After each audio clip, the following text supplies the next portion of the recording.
everyone! Welcome to Study and Create Art with Pearl, and for today's video, gagawa tayo ng scrapbook-based tutorial using folder. This is the third time na gagawa ko ng tutorial about this. For the materials, we need glue, scissors, mechanical pen or pencil, and last but not the least ay yung folder natin. I am very happy with this folder kasi 5 pieces na siya and 48 pesos lang. And now, let's begin. First, i-unpack lang natin yung folders na binila natin. And by the way guys, this folder is short and white siya.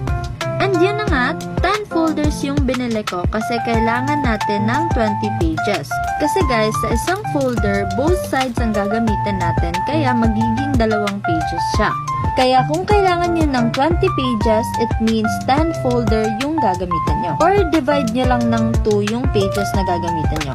We do need a ruler, mechanical pencil, and also yung folder natin. Yung first na gagawin natin is mag-measure tayo ng paper strips or folder strips na gagamitin natin sa pagtagpi ng mga folder. Ayun nga, measure ko lang siya and 4 centimeters naman yung ginamit ko sa width ng ating paper strips and iha-half lang natin siya. For the strips naman, maraming nagtatanong sa akin kung ilang strips ba yung gagamitin natin sa paggawa ng scrapbook base. So, ganito guys, kung ilang folder siya, for example, 10 folders yung ginamit mo or gagamitin mo, minus nyo lang siya ng 1, so it means 9 na lang yung gagamitin mo na folder. After kong nag-measure ng paper strips natin is kinat ko siya and this is the result. And now naman, since meron na tayong paper strips and as you can see, may linya siya sa gitna and yan yung i-fold natin.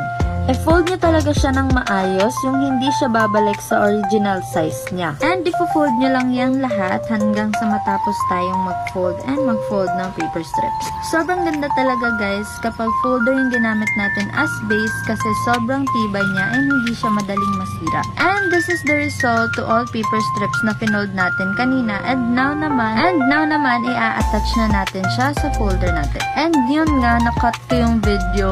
And mag-glue lang tayo dun sa kabilang strips or dun sa outside ng strip natin. And dun natin i-attach yung folder natin as you can see dun sa video.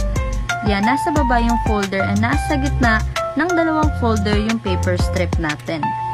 Dapat kung saan naka-open yung folder nyo, dun dapat rin naka-directions yung paper strip na ididikit natin. Kasi kapag baliktad yung pagkakalagay ng ating paper strip, it means hindi siya bubukas just like the folder. And yan, na-attach na natin yung isa pang folder.